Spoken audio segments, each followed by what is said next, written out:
शुरू करें सर? बिल्कुल 37 मिनट है आपके। सर मुझको विश्वास है कि आप समय पे समाप्त करेंगे। हाँ जी, बिल्कुल करेंगे सर। सबसे पहले तो सर आपका धन्यवाद कि आपने यूनियन बजट 2025-26 पर आम आदमी पार्टी की ओर से मुझे बात रखने का मौका दिया। सर, इस बजट को सरकार ने मिडिल क्लास का बजट कहकर बताया और कहा कि ये मिडिल क्लास की सारी समस्याओं का हल है इस बजट में। तो सबसे पहले सर मैं मिडिल क्लास की चर्चा करना चाहूँगा, उसके बाद अपने भाषण के अन्य भागों पे जाता जाऊँगा। सर, पहली बात तो यह है कि सरकारें मिडिल क्लास को एक आत्मा रहित कंकाल समझती हैं जिसकी हड्डियों पे चढ़ के $5 ट्रिलियन इकोनॉमी बनाना चाहती हैं। सर, इस देश का मिडिल क्लास कमर तोड़ मेहनत करता है, लेकिन इस मेहनत के बावजूद मिडिल क्लास गरीब हो रहा है, अमीर नहीं हो रहा। गरीबों के लिए तो अक्सर सब्सिडीज और स्कीम्स लाई जाती हैं जो कि लानी भी चाहिए। अमीरों के लिए production linked incentives, rebate, tax incentives, न जाने क्या क्या लाया जाता है, लेकिन इस देश के मिडिल क्लास को कुछ हासिल नहीं होता। ऐसा लगता है कि सरकारें समझती हैं कि देश के मिडिल क्लास के ना सपने हैं ना अरमान है, लेकिन वो सोने का अंडा देने वाली वो मुर्गी है जिसकी गर्दन जब चाहे मरोड़ के टैक्स वसूल लिया जाए। इसी के चलते सर मैं कहना चाहता हूं कि इस देश में मांग यानी कि डिमांड इसलिए गिर रही है क्योंकि इस देश का मिडिल क्लास सिकुड़ रहा है। तमाम आंकड़े एफएमसीजी सेक्टर से लेके गाड़ी बेचने वाले कंपनियों की सेल्स के आप उठाकर देखेंगे तो वो आपको यही बताएंगे कि इस देश का मिडिल क्लास खर्च नहीं कर रहा, और खर्च इसलिए नहीं कर रहा क्योंकि उसकी जेब में आमदनी ही नहीं है। मिडिल क्लास खाली सेंसस के लिए नहीं है सर, उसके भी अपने अरमान हैं, उसके अपने सपने हैं। 1989 में यूनाइटेड स्टेट्स ऑफ अमेरिका में एक पिक्चर बनी थी जिसका नाम था Honey I shrunk the kids. मुझे लगता है भारत देश में वर्ष 2025 में पिक्चर बननी चाहिए honey I shrunk India's middle class. Sir, मैं आपको साफ तौर पे बताना चाहता हूं कि मिडिल क्लास टैक्स उससे वसूला जाता है जैसे उससे किसी अधिकार से हम टैक्स ले रहे हैं और सुविधा उसको एहसान मुताबिक दी जाती है। सर, नेस्ले इंडिया के अभी आंकड़े आए जो इस देश की सबसे बड़ी एफएमसीजी कंपनियों में आता है। उस आंकड़ों में यह पता लगा कि 8 वित्तीय वर्षों में इस वर्ष सबसे कम ग्रोथ उन्होंने दर्ज कराई। और जब नेस्ले इंडिया के चेयरमैन से यह बात पूछी गई कि क्यों आप अपनी लोएस्ट ग्रोथ पर आ गए, तो नेस्ले इंडिया के चेयरमैन ने कहा कि भारत का मिडिल क्लास खरीद नहीं रहा, भारत का मिडिल क्लास सिकुड़ रहा है। मैं महंगी गाड़ी और महंगे मकानों की बात नहीं कर रहा सर, लेकिन सस्ती गाड़ी और सस्ते मकान जो मिडिल क्लास खरीदता है उनकी डिमांड घटती जा रही है, उसकी प्रोडक्शन घटती जा रही है, जिसका सीधा इंपैक्ट हमारी इकोनॉमी पर है। काफी चर्चा हुई सर सरकार द्वारा कि हम मिडिल क्लास के लिए 12 लाख की टैक्स रियायत लेकर आए। मैं सर बतौर चार्टर्ड अकाउंटेंट ये बताना चाहता हूं कि ना ही ये टैक्स एग्जेम्पशन है, ना ही ये टैक्स डिडक्शन है, ये एकमात्र टैक्स रिबेट है। इस रिबेट का स्वागत हम सब करते हैं, हम सबको खुशी हुई, लेकिन मैं आपको इन तीनों में फर्क बताना चाहता हूं और ये दिखाना चाहता हूं कि कैसे चोर दरवाजे से इंडियन मिडिल क्लास से अभी भी इनकम टैक्स वसूला जा रहा है। पहली चीज सर, ये इनकम टैक्स एग्जेम्पशन नहीं है। एग्जेम्पशन होता है जैसे एक सोर्स ऑफ इनकम पर इनकम टैक्स लगे ही ना, जैसे कि इस देश में एग्रीकल्चरल इनकम, खेती बाड़ी से जो कमाई होती है उस पर कोई इनकम टैक्स नहीं लगता। ये वो नहीं है। ये टैक्स डिडक्शन भी नहीं है। टैक्स डिडक्शन होता है कि फर्ज करिए आपने साल में 15 लाख रुपए कमाए, इनकम टैक्स डिडक्शन आपको 12 लाख रुपए की मिली, तो 15 घटा 12 3 लाख पर आपको इनकम टैक्स देना पड़ेगा। ये टैक्स डिडक्शन भी नहीं है, ये टैक्स रिबेट है। यानी कि 12 लाख तक अगर आपने पैसा कमाया साल में तो आपको इनकम टैक्स नहीं देना, लेकिन जैसे ही 12 लाख से ज्यादा, फर्ज करिए आपने 12 लाख 1,000 रुपए कमाया, तो पूरे 12 लाख 1,000 पे आपके स्लैब अनुसार आपसे इनकम टैक्स वसूला जाएगा। और दूसरी चीज, कैपिटल गेन्स पे, यानी कि अगर आप अपने कोई मकान बेचते हैं, सोना बेचते हैं, इक्विटीज बेचते हैं, शेयर्स बेचते हैं, उस पर जो कैपिटल गेन पे, मुनाफे पे लगता है टैक्स, वो इस 12 लाख की सीमा में नहीं आएगा, उस पे आपको अतिरिक्त टैक्स देना पड़ेगा। सर, लेकिन इस 12 लाख की रियायत से कितने लोगों को भारत देश में फायदा हुआ, यह भी समझने की आवश्यकता है। हम 140 करोड़ की आबादी वाले देश में रहते हैं जिसमें मात्र 8 करोड़ लोग इनकम टैक्स की रिटर्न भरते हैं, और इन 8 करोड़ लोगों में से मात्र 3 करोड़ लोग इनकम टैक्स भी भरते हैं।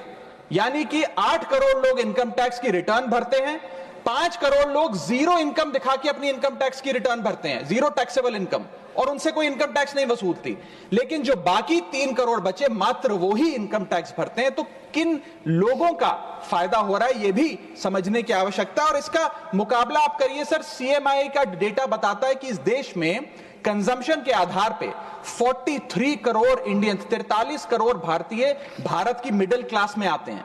43 करोड़ में से मात्र 2 से 3 करोड़ लोगों को ही इसका फायदा होने जा रहा है। उसका हम स्वागत करते हैं, लेकिन बाकियों के लिए क्या? वित्त मंत्री जी ने यह फैसला जब सुनाया तो कहा कि इससे भारत की कंजम्पशन बढ़ेगी, खपत बढ़ेगी और इकोनॉमी का चक्का, इकोनॉमी का पहिया चलने लग जाएगा। मैं आपको बताना चाहता हूं और इस सदन में भविष्यवाणी करता हूं सर कि इस टैक्स रियायत से इस देश की कंजम्पशन नहीं बढ़ने वाली। अगर आप वास्तव में इस देश की खपत यानी कि कंजम्पशन बढ़ाना चाहते हैं तो आपको इनकम टैक्स के साथ साथ जीएसटी नाम का टैक्स कम करना पड़ेगा, क्योंकि जीएसटी वो टैक्स है जो इस देश का अमीर से अमीर आदमी और गरीब से गरीब आदमी भी देता है। जब गरीब आदमी अपने घर में चूल्हा जलाने के लिए माचिस खरीदता है तो उस पर भी जीएसटी देता है, और अमीर आदमी जब सफर करने के लिए मर्सिडीज और बीएमडब्ल्यू खरीदता है उस पर भी जीएसटी देता है। जीएसटी वो लोग भी देते हैं जो इनकम टैक्स नहीं भरते, जीएसटी वो लोग भी देते हैं जिनको सरकार, उन 80 करोड़ भारतीयों को जिनको फ्री राशन देती है, जीएसटी उनसे भी वसूला जाता है। तो सही मायने में अगर आप भारत में खपत यानी कि कंजम्पशन को बढ़ाना चाहते हैं, इकोनॉमी रिवाइव करना चाहते हैं, तो आपको जीएसटी कम करना पड़ेगा और जीएसटी स्ट्रीमलाइन करना पड़ेगा।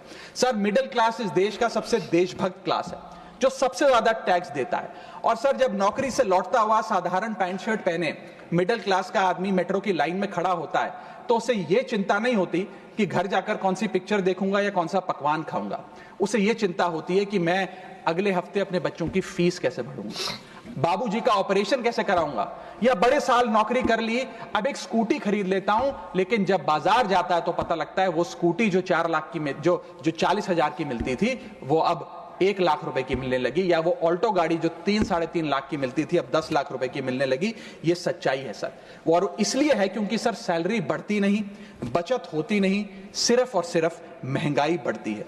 और सर, मैं ये भी आपको बताना चाहूंगा, रिपोर्ट्स बताती है, इकोनॉमिक सर्वे ऑफ इंडिया बताता है कि सैलरी औसतन मात्र 3% बढ़ी है पिछले वित्तीय वर्ष में, जबकि food inflation 10%, health care inflation 15% और कंज्यूमर प्राइस इन्फ्लेशन और न जाने कितनी इन्फ्लेशन तो इनसे कहीं ज्यादा ऊपर आंकड़ों पर आज मंडरा रही है, लेकिन उसके मुकाबले सैलरी मात्र 3% बढ़ी।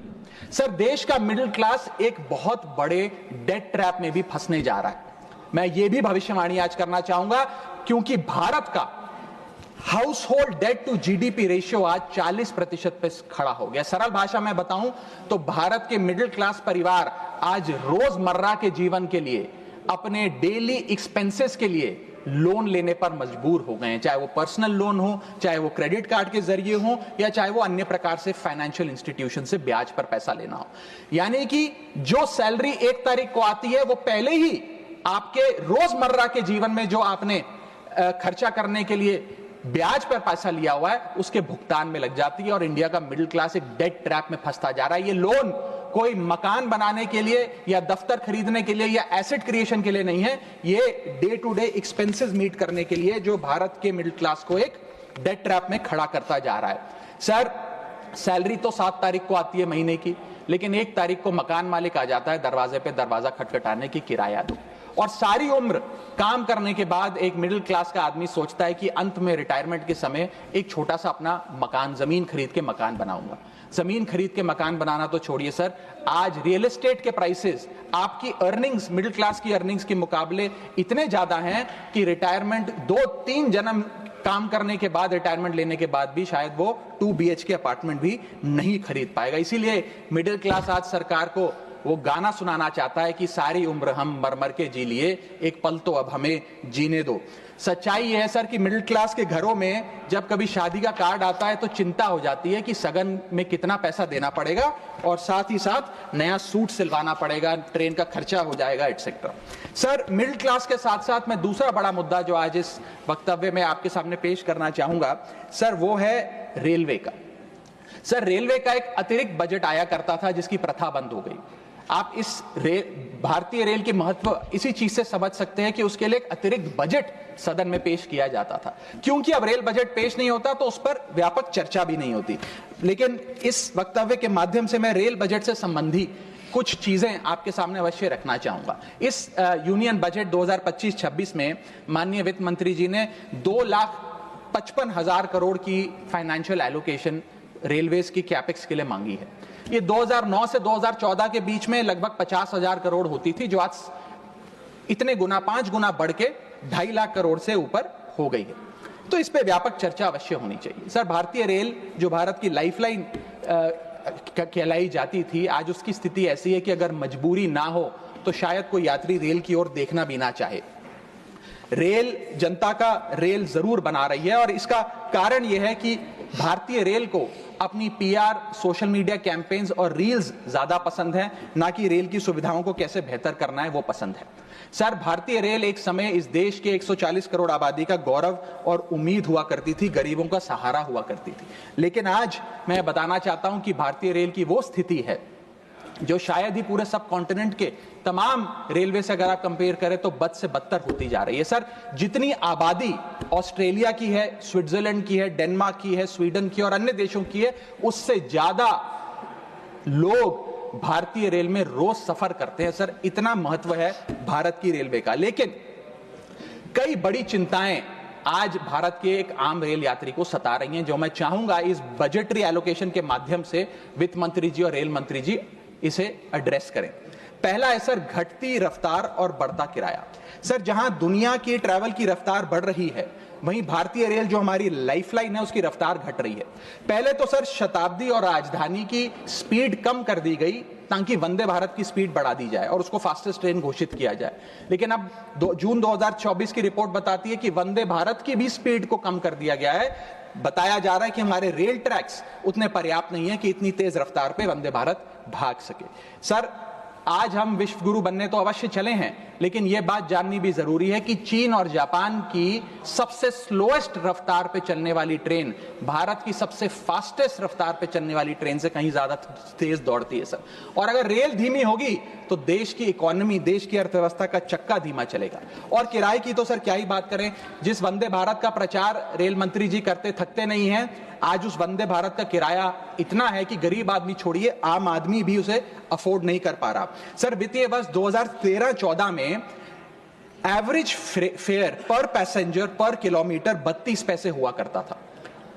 2021-22 वित्तीय वर्ष में ये 107% बढ़ के 66 पैसा हो गया है। सर, इतने रेल के किराए में इजाफा देखा गया है। हवाई चप्पल वालों को हवाई यात्रा कराने का वादा था सर, लेकिन हवाई चप्पल पहनने वालों को इतना निचोड़ दिया कि शायद अब वो रेल यात्रा के भी लायक नहीं रहे। सर, दूसरी समस्या है, बुरी हालात है थर्ड एसी और सेकंड एसी के। थर्ड एसी, सेकंड एसी को सर एक समय पर जनरल बोगी, एक समय पर लग्जरी माना जाता था, लेकिन आज वो जनरल बोगी से भी बुरी स्थिति में है। अगर टिकट मिल भी जाए sir third AC, second AC की, तो सीट मिलने की कोई गारंटी नहीं है, क्योंकि जैसे ही आप बैठेंगे थोड़ी देर में कोई शख्स आकर कहेगा, भाई साहब थोड़ा एडजस्ट करिए, थोड़ा सी रखिए, हमें भी बैठने दीजिए। ये वास्तविकता है। और आप सोशल मीडिया और तमाम तरीके के पोर्टल्स पर आप देखेंगे तो क्या आरामदायक सरकार, क्या आरामदायक यात्रा, आरामदायक सफर भारत सरकार आम रेल यात्री को दे रही है, वो देखकर आप समझ जाएंगे। जैसे कहते हैं ना सर, हिंदी का सफर अंग्रेजी का सफर बन गया है भारतीय रेल के एक यात्री के लिए। कई रूट्स पर आलू की बोरियों की भांति लोगों को ठूसा जा रहा है, और अगर शौचालय में भी, ट्रेन के टॉयलेट में भी सीट मिल जाए तो आदमी अपने आप को सौभाग्यशाली समझता है।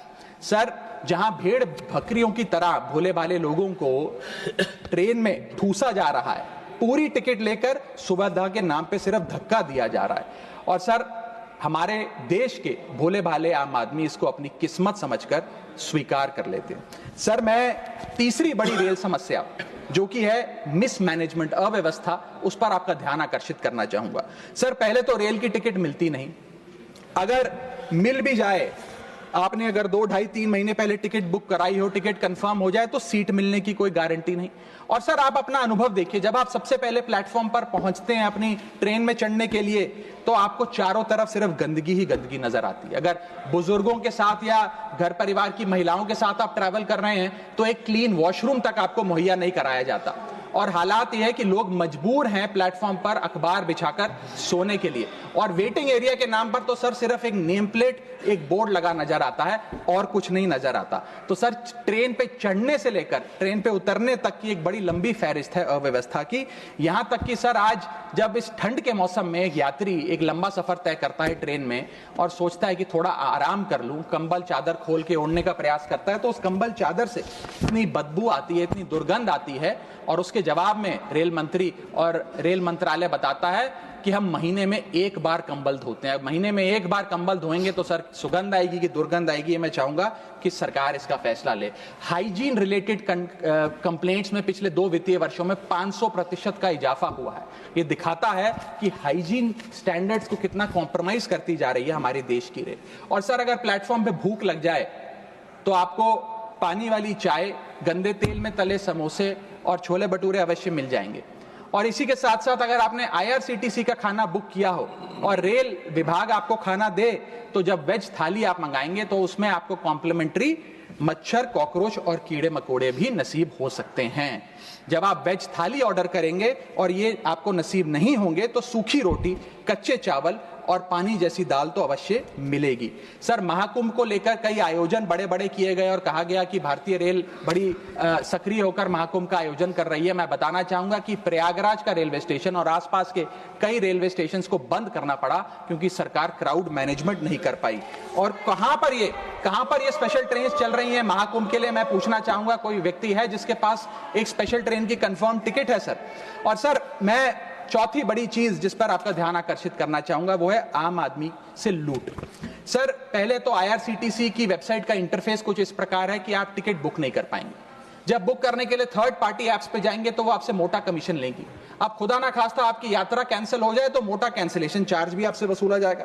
और प्लेटफॉर्म टिकट की तो क्या बात करें सर, आपके सगे संबंधी अगर आपको प्लेटफॉर्म पर छोड़ने आए तो कितना प्लेटफॉर्म पे खर्चा होता है, कितनी प्लेटफॉर्म टिकट किस रेट पर वसूली जाती है वो आपको पता है सर। और हालात ऐसे हैं कि वहां पर बिस्लरी का पानी आप प्लेटफॉर्म पर खरीदिए तो बिलसेरी का नकली पानी आपको दिया जाता है। ऐसे ऐसे ब्रांड्स के चिप्स, चॉकलेट्स, बिस्किट्स और पानी दिया जाता है जिन ब्रांड्स का आपने कभी नाम नहीं सुना। सर 5वीं समस्या है ज्यादा से ज्यादा नॉर्मल ट्रेन चलाने की आवश्यकता। सर बुलेट ट्रेन और वंदे भारत से ज्यादा किफायती यात्रा नॉर्मल ट्रेन में हो जाए तो देश का आम आदमी खुश हो जाएगा। आज इस भीषण महंगाई और भयंकर बेरोजगारी का आलम कुछ इस प्रकार है कि लोगों के पास समय ही समय है लेकिन पैसा नहीं है। भले ही आप आधा 1 घंटा रफ्तार धीमी कर दें लेकिन 2000 रुपए में मिलने वाली टिकट को ट्रेन की 500-600 रुपए कर दें तो आम आदमी का बहुत भला हो जाएगा। सर इसी के साथ साथ मैं बुजुर्गों की बंद हुई सब्सिडी पर भी आपका ध्यान आकर्षित करना चाहूंगा। 2020 में सरकार ने बुजुर्गों को मिलने वाली रेल टिकट पर जो सब्सिडी थी वो बंद कर दी, जिसके चलते सरकार ने काफी ढोल बजाकर कहा कि वित्तीय वर्ष 22-23 में उन्होंने 2242 करोड़ पैसे 150 मिलियन सीनियर सिटीजन से वसूल किए हैं, यानी कि 2200 करोड़ की रेलवे की इनकम में इजाफा हुआ। अब बताइए सर, क्या हम अपने बड़े बुजुर्गों की हड्डियां निचोड़कर भी पैसा वसूलेंगे? पूरी जिंदगी भर काम करने के बाद एक सीनियर सिटीजन सोचता है कि रिटायरमेंट के बाद तीर्थ करने जाऊंगा, धार्मिक स्थानों पे जाऊंगा, लेकिन आज हम ये सब्सिडी बंद करके उन पर महंगाई का एक बड़ा बर्डन डाल रहे हैं। मैं वित्त मंत्री जी को और रेल मंत्री जी को कहना चाहूंगा कि अगर ये बड़े बुजुर्ग तीर्थ यात्रा पे जाएंगे तो शायद आप ही के लिए दुआएं मांगेंगे। सर इसी के साथ साथ मैं रेल और जनता की सुरक्षा, ये मेरा आखिरी पॉइंट है सर, इसके टुवर्ड्स भी आपका ध्यान आकर्षित करना चाहूंगा। सर पहले सुरक्षित यात्रा की गारंटी हुआ करती थी, आज कोई गारंटी नहीं। रेल मंत्री कहते हैं हमने कवच सिस्टम नाम का एक नया सिस्टम लागू किया है जिससे अब रेल दुर्घटनाएं बंद हो जाएंगी। सर क्या 1 महीना भी ऐसा बीता कवच सिस्टम लागू होने के बाद जब रेल दुर्घटना का कोई समाचार हमारे पास नहीं आया? सर बीते 5 सालों में 200 से ज्यादा रेल एक्सीडेंट्स हुए हैं जिसमें 400 से ज्यादा लोगों की मौत और अनगिनत लोग इंजर हुए हैं। CAG की वर्ष 2000 जो अभी रिपोर्ट आई वो बताती है कि वित्तीय वर्ष 2018 से 2021 के भीतर जितनी भी ट्रेन एक्सीडेंट्स हुए उसका 75% कारण लैक ऑफ ट्रैक मेंटेनेंस, यानी कि रेल ट्रैक की मेंटेनेंस में जो कमी है उसकी वजह से रेल की दुर्घटनाएं हो रही हैं। हम ये हाउस 2.5 लाख करोड़ रुपए सैंक्शन करने जा रहा है भारतीय रेल को। मुझे उम्मीद है कि कम से कम ट्रैक मेंटेनेंस तो ठीक ठाक तरीके से रेलवे विभाग कराएगा। सर, इसी के साथ साथ जितनी भी ये समस्याएं बताई गई हैं, अगर रेल मंत्री रील से ज्यादा रेल पर ध्यान दे तो अवश्य इसका इलाज हो जाएगा। मैं 4 पंक्तियां एक आम रेल यात्री के अनुभव को एक्सप्लेन करते हुए आपके सामने पढ़ना चाहूंगा। सर, अजब गजब चल रहा है रेल का खेल, हमेशा गाड़ी लेट तो कहीं ब्रेक फेल, महंगी टिकट के बाद भी सीट मिलने की आस नहीं, सुरक्षित पहुंच जाएं इस बात पर विश्वास नहीं, भिड़ रहे हैं ट्रेनें, मर रहे हैं लोग, रेल मंत्री लगा रहे हैं अमृतकाल का भोग, बुकिंग से लेकर टिकट कैंसिलेशन तक दर्जनों टैक्स का जाल, भेड़ बकरियों की तरह ठूसे जा रहे हैं लोग, कैसे मनाएं अमृतकाल, बेरोजगारों के देश में हो रही है बुलेट ट्रेन की बात, सरकार कैसे समझेगी आम आदमी के मन के जज्बात, रेल मंत्री को रेल नहीं रील पसंद है, टिकट के नाम पर मनमाना बिल पसंद है, खाना मांगने पर मिलता है कॉकरोच, छिपकली और मच्छर, इतना बदहाल हो चुका है हमारी लाइफलाइन का स्ट्रक्चर, आखिर कैसे सुधरेगी व्यवस्था, कैसे बदलेंगे हालात, सरकार समझने को तैयार नहीं आम आदमी के जज्बात। सर, मैं अपने अगले भाग में आपका ध्यान आकर्षित करना चाहूंगा, जो new administration United states of America में आई है उसका क्या इकोनॉमिक आर्थिक इंपैक्ट भारतीय अर्थव्यवस्था पर पड़ने जा रहा है। सर, पहले तो 4 फरवरी 2025 को अमेरिका की सेना का एक माल ढोने वाला बड़ा विमान 104 भारतीयों को डिपोर्ट करने के लिए भारत आया। पता लगा कि उन भारतीयों के हाथ में हथकड़ियां और पैरों में जंजीरें थी, बेड़ियां बांधकर उनको लाया गया। बताया जा रहा है कि 7,25,000 ऐसे लोग हैं जो बिना दस्तावेज के भारतीय प्रवासी वहां रह रहे हैं, जिनको अब एक एक कर अमेरिका भारत वापस भेजने जा रहा है। सर, हम चले तो विश्व गुरु बनने थे, वहां अमेरिका ने अपनी मिलिट्री लगाकर हजारों लोगों को डिपोर्ट करना शुरू कर दिया है। मैंने सर किसी बांग्लादेश, पाकिस्तान या श्रीलंका के नागरिक को डिपोर्ट होने की खबर तो नहीं पड़ी, लेकिन भारतीयों के साथ जो अमानवीयता हुई वो जरूर उसकी खबर पड़ी। सर, मैं ये स्पष्ट करना चाहता हूं कि इलीगल माइग्रेशन को तो शायद इलीगल इमिग्रेशन को इस सदन में बैठा कोई भी व्यक्ति सपोर्ट नहीं करेगा, लेकिन सर जो उस नाउमीदी के शिकार रोजगार की तलाश में युवा गए, उनके साथ जो इनह्यूमन ट्रीटमेंट हुआ उसको लेकर तो हमें आवाज बुलंद करनी चाहिए। सर, 40 घंटे तक उनके हाथों और पैरों में बेड़ियां बांध के रखा गया, वॉशरूम तक नहीं जाने दिया गया। सर, इसको लेकर मुझे लगता है शायद इस देश के हर नागरिक का खून खौलता होगा। उसी के सामने इसी एग्जाम्पल के सामने हमारे पास एक और एग्जाम्पल है। इस दुनिया का एक बहुत छोटा सा देश है सर, कोलंबिया। कोलंबिया के राष्ट्रपति गुस्तावो को जब पता लगा कि अमेरिका से एक सेना का माल ढोने वाला विमान इसी प्रकार कोलंबिया के नागरिकों को जो बिना दस्तावेज के वहां पाए गए कोलंबिया छोड़ने के लिए आ रहा है, तो उन्होंने उस विमान को लैंडिंग की अनुमति नहीं दी। उन्होंने कहा कि मैं अपना विमान भेजूंगा, कोलंबिया सरकार का विमान, और पूरे सम्मानजनक तरीके से मैं अपने नागरिकों को वापस लाऊंगा।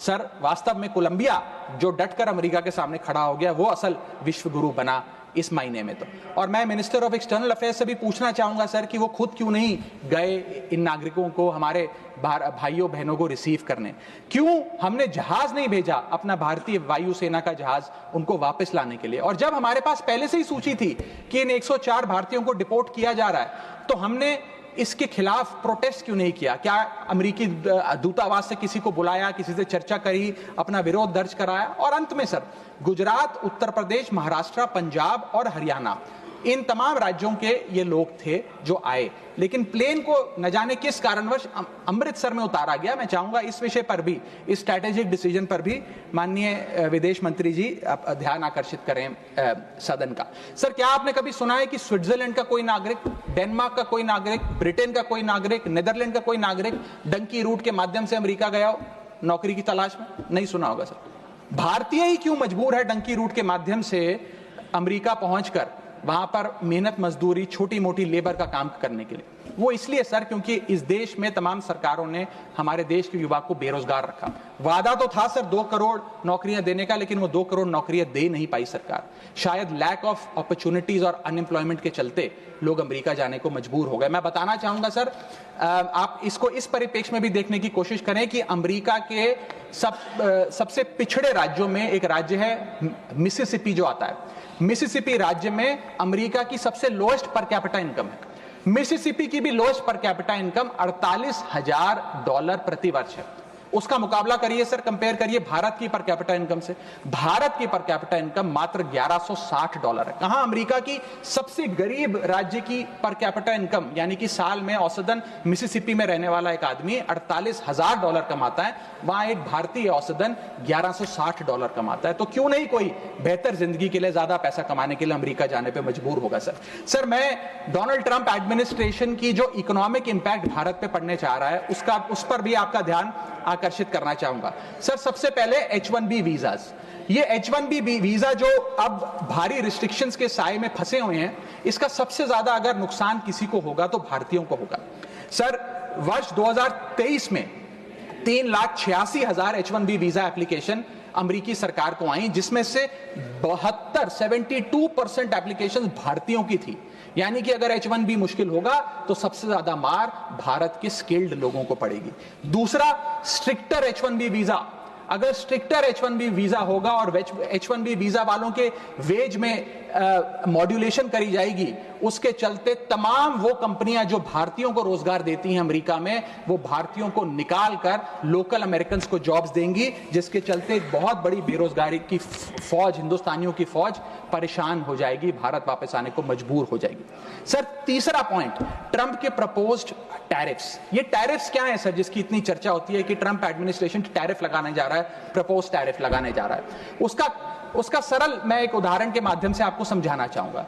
टैरिफ को आप एक इंपोर्ट ड्यूटी के चश्मे से भी समझ सकते हैं।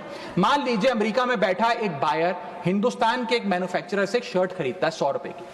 आज वो शर्ट उसे 100 रुपए की पड़ती है, लेकिन अगर ये अमेरिका की नई हुकूमत, ट्रंप एडमिनिस्ट्रेशन 20% का टैरिफ शर्ट्स पर लगा दे, एपरल्स पर लगा दे, तो वो 100 रुपए की शर्ट अमेरिका के बायर को 100 रुपए की नहीं 120 रुपए की पड़ेगी। तो वो अमेरिका का बायर हिंदुस्तान से 120 रुपए की शर्ट खरीदने की बजाय 108 रुपए की, 105 रुपए की, 104 रुपए की वियतनाम, फिलीपींस और बांग्लादेश जैसे देशों से खरीदेगा। ये है टैरिफ का खेल, जिसके चलते एक्सपोर्ट्स घटेंगे, मांग घटेगी, कारखाने बंद होंगे, रोजगार जाएगा। सर, पहला आईटी एक्सपोर्ट्स, भारत $245 बिलियन का सालाना आईटी एक्सपोर्ट करता है। इसका 80% export United states of America को होता है। सबसे बड़ा प्रहार आईटी एक्सपोर्ट्स पे होगा। दूसरा, 15 से 25% यूएस टैरिफ्स इंडियन एपरल्स यानी कि टेक्सटाइल्स पर लगने जा रहे हैं, जिसका मैंने उदाहरण अभी आपको दिया। इसके चलते कॉस्ट एडवांटेज भारतीय मैन्युफैक्चरर्स की घट जाएगी, सोर्सिंग और बाइंग हिंदुस्तान से बंद हो जाएगी, और करीब करीब एस्टिमेट्स बताते हैं 2 मिलियन जॉब्स भारत की टेक्सटाइल और गारमेंट इंडस्ट्री की बंद हो जाएगी, जिसमें मेरे लुधियाने, पंजाब से लुधियाने में बहुत सारे टेक्सटाइल हब्स हैं, तमिलनाडु में है, गुजरात में, उनको सबको खामियाजा भुगतना पड़ेगा। सर, इसके साथ साथ propose tariffs on Indian pharmaceuticals Donald Trump administration लगाने जा रही है। आज जितने भी pharmaceutical products, generic drugs, generic दवाइयां भारत यूएस को एक्सपोर्ट करता है, उन सब पर यह इंपोर्ट ड्यूटी लग जाएगी। मैं आपको बताना चाहूंगा 40% यूएसए की जितनी खपत है उसके 40% जेनरिक दवाइयां और ड्रग्स भारत सप्लाई करता है। तो इतना बड़ा प्रहार भारत की इंडियन फार्मा इंडस्ट्री पे होने जा रहा है, जिसके चलते रेवेन्यू लॉसेस और जॉब लॉसेस होने जा रहे हैं। तीसरा point, proposed 25% US tariff on Indian auto companies. Automobile, auto parts बनाने वाली कंपनियों पर 25% की ड्यूटी लगाने जा रही है ट्रंप एडमिनिस्ट्रेशन, जिसके चलते $14 बिलियन का ट्रेड इंपैक्ट होने जा रहा है। और इसके चलते भारत में मैन्युफैक्चर हो रही ऑटोमोबाइल्स की डिमांड घटेगी, एक्सपोर्ट घटेगा, कारखाने बंद हो गए और 10 लाख से ज्यादा लोगों की नौकरियां जा सकती हैं। सर, चौथा और महत्वपूर्ण पॉइंट, एक बहुत बड़ी बेरोजगारों की फौज भारत की ऑलरेडी बेरोजगार फौज में जुड़ जाएगी। पूछिए कैसे सर? 7,25,000 वो लोग जो बिना दस्तावेज के रह रहे हैं, जिन्हें अमेरिका कह रहा है हम भारत भेज देंगे। 1 मिलियन वो लोग जिनका ग्रीन कार्ड अभी पेंडिंग है, उनका ग्रीन कार्ड कैंसिल हो जाएगा। लाखों H1B वीजा एप्लीकेंट जिनका H1B वीजा मिलना अब नामुमकिन सा हो गया है। और उसके अतिरिक्त भारत में जो टेक्सटाइल्स, फार्मा, आईटी और ऑटोमोबाइल इंडस्ट्री है, उसमें जॉब ले ऑफ्स होंगे। यानी कि इन लाखों लोगों की, एक जो अनएम्प्लॉयड लोगों की फौज भारत आकर भारत की ऑलरेडी अनएम्प्लॉयड लोगों की फौज में जुड़ जाएगी, उसको कैसे हम इस इकोनॉमिक साइकिल में रीइंटीग्रेट करेंगे, कैसे इस अनएम्प्लॉयमेंट और अंडर एम्प्लॉयमेंट का सामना करेंगे। सर, मेरा आखिरी पॉइंट इस ट्रंप एडमिनिस्ट्रेशन का जो इकोनॉमिक इंपैक्ट भारत पर पड़ेगा उसके संदर्भ में है, वो ये है सर कि भारत की फॉरेन इनवर्ड रेमिटेंसेस घट जाएंगी, भारत का फॉरेक्स रिजर्व्स घटेगा।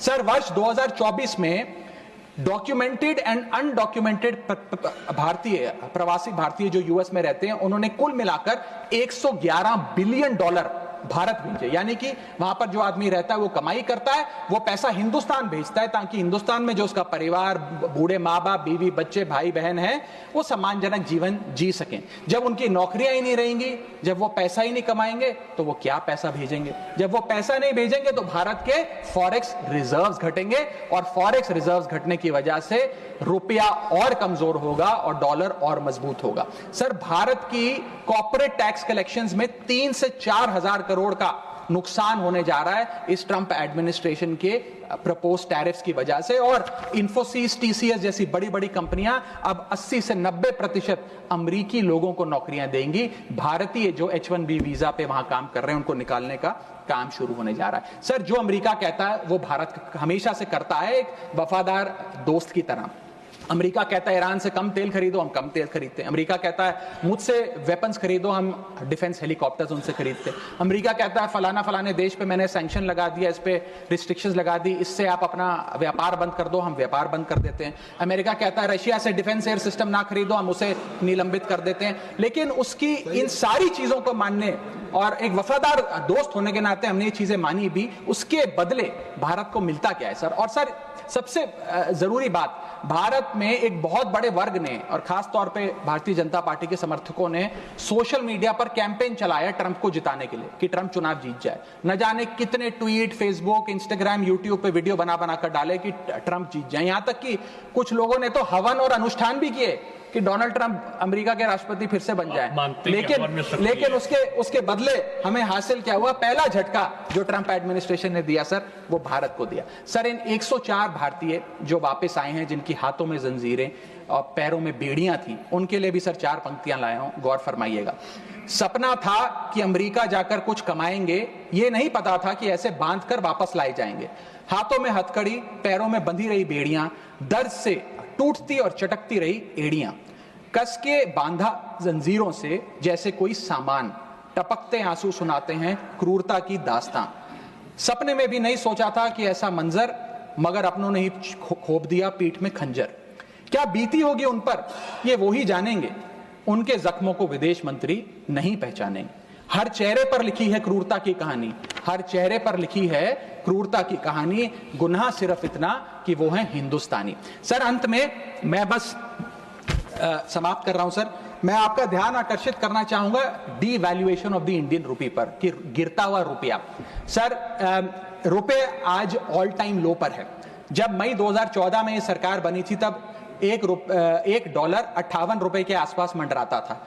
आज ₹1 87 रुपीज के आसपास मंडरा रहा है, which is an all time low. Sir, रुपया कोई कागज की एक टुकड़ा, कोई पीस ऑफ पेपर नहीं है, रुपया कोई करेंसी भी नहीं है। रुपया हमारी देश की प्रतिष्ठा है। करेंसी गिरती है तो देश की प्रतिष्ठा गिरती है। तमाम देश एक दूसरे देश को कितना सम्मान देना है, ये इस बात से भी तय करते हैं कि उसकी करेंसी की कितनी वैल्यू है। और अगर हमारी इंटरनेशनल पहचान कमजोर होती है तो हमारी अर्थव्यवस्था भी कमजोर होगी। सर, इसके साथ साथ जैसे जैसे रुपया गिरता है, हमारे देश में इन्फ्लेशन वैसे वैसे बढ़ती है। इसलिए क्योंकि हम बहुत सारी वस्तुएं इंपोर्ट करते हैं, तो इंपोर्टेड इन्फ्लेशन भी हमारे देश के टोटल इन्फ्लेशन का एक बहुत बड़ा हिस्सा है। मैं आपको उदाहरण के तौर पे बताना चाहूंगा सर कि मान लीजिए एक शर्ट हम अमेरिका से खरीदते थे 74 रुपए की पिछले साल, क्योंकि $1 74 रुपए का था। आज वही शर्ट खरीदने के लिए हमें 86-87 रुपए देने पड़ेंगे। यानी कि भारत के लिए वो कॉस्ट पड़ेगी, भारत के बायर के लिए कॉस्ट पड़ेगी, और इन टर्न वो ज्यादा कॉस्ट आम आदमी को पास ऑन करी जाएगी। सर 5 प्रकार की इन्फ्लेशन बढ़ रही है क्योंकि डॉलर बढ़ रहा है और रुपया गिरता जा रहा है, रुपये न्यूनतम स्तर पे आके खड़ा हुआ है। पहला है food inflation. Sir Bharat edible oils और पल्सेस बड़ी मात्रा में इंपोर्ट करता है। भारत की खपत का 56% एडिबल ऑयल हम इंपोर्ट करते हैं और भारत की पल्सेस की कंजम्पशन का 15% क्वांटिटी हम इंपोर्ट करते हैं। जब इतनी बड़ी क्वांटिटी में हम ये चीजें इंपोर्ट करते हैं तो अगर रुपया गिरेगा, डॉलर कमजोर होगा तो हमारा फूड इन्फ्लेशन बढ़ेगा। दूसरा इन्फ्लेशन जो बढ़ेगा वो है एनर्जी इन्फ्लेशन। सर हम अपने क्रूड ऑयल यानी कि पेट्रोल, डीजल और जेट फ्यूल्स जिसे मैं कहूं उनको इंपोर्ट करते हैं। 85% भारत की जितनी खपत है उसका हम क्रूड ऑयल इंपोर्ट करते हैं अन्य देशों से। उसके अतिरिक्त कोल और नेचुरल गैस भी इंपोर्ट करते हैं। जब रुपया गिरेगा तो ये एनर्जी बास्केट की जो वस्तुएं हैं इनका दाम भी बढ़ेगा और ये और महंगी होती जाएंगी। और जब पेट्रोल डीजल के दाम बढ़ेंगे तो हर चीज पर इंपैक्ट आएगा, चाहे वो रोटी, कपड़ा, मकान, सब्जियां, फल और दूध ही क्यों ना हो। और इसी के चलते जब क्रूड ऑयल अंतर्राष्ट्रीय बाजार में घटता भी है हम उसका लाभ अपने नागरिकों को नहीं दे पाते क्योंकि भारत सरकार की तो जेब ढीली ही होती रहती है क्योंकि रुपया गिर रहा है, ज्यादा रुपया हमें देना पड़ता है डॉलर खरीदने के लिए। सर तीसरा इन्फ्लेशन जो डीवैल्यूएशन ऑफ इंडियन रुपी के चलते होगा वो है health care inflation. Bulk drugs, medical equipments और हेल्थ केयर कंज्यूमेबल्स बड़ी तादाद में अन्य देशों से भारत खरीदता है जिसके सारे कॉन्ट्रैक्ट्स डॉलर में सेटल किए जाते हैं। इसके चलते रुपए गिरने की वजह से हेल्थ केयर के आइटम्स भी महंगे होते जाएंगे। चौथा इन्फ्लेशन है सर एजुकेशन इन्फ्लेशन। लाखों लोग, भारत के लाखों बच्चे विदेश में पढ़ाई करते हैं। माँ बाप कमाते तो रुपए में हैं लेकिन ट्यूशन फी, अकोमोडेशन फी, लिविंग एक्सपेंसेस, ये तमाम चीजें डॉलर में खर्च करने पे मजबूर होते हैं। इसीलिए सबसे ज्यादा अगर किसी को हिट करेगा ये डीवैल्यूएशन ऑफ द इंडियन रुपी तो उन लोगों को करेगा जो विदेश में पढ़ रहे हैं। सर आज से 4 साल पहले एक संपन्न परिवार अगर अपने बच्चे को यूनाइटेड स्टेट्स ऑफ अमेरिका में 4 साल का अंडर ग्रेजुएशन कोर्स कराने के लिए भेजता था तो करीब करीब 1 करोड़ रुपए का खर्चा आता था। आज क्योंकि डॉलर इतना मजबूत और रुपया इतना कमजोर हो गया है ये अमाउंट बढ़ के 2 से 2.5 करोड़ रुपए हो गया।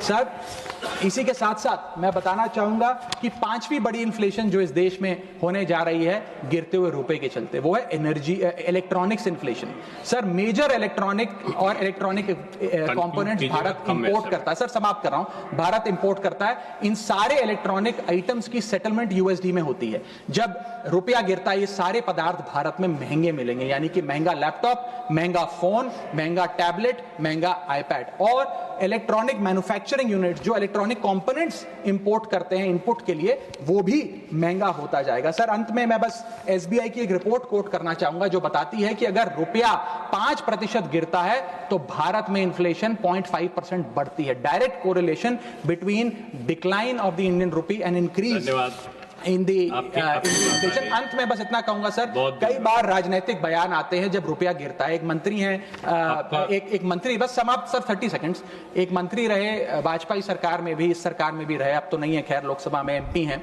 उन्होंने एक बयान दिया था जब रुपया गिरा था। उन्होंने कहा था the worth of the Indian rupee against the dollar was equivalent to Rahul Gandhi's age when UPA came to power. Today it is equal to Sonia Gandhi's age and very soon it will touch Manmohan Singh age. Sir आज लोग वो कहां हैं? आज क्यों नहीं बयान देते? आज रुपए पे क्यों नहीं चिंता करते? अब कोई ध्यान क्यों नहीं देता? रुपए पर बयान क्यों नहीं देता? रुपया तो हर दिन गिर रहा है, अब कोई रुपए पे, गिरते रुपए पे ज्ञान क्यों नहीं देता? ये मैं पूछना चाहूंगा। बहुत बहुत धन्यवाद, थैंक यू, बहुत धन्यवाद।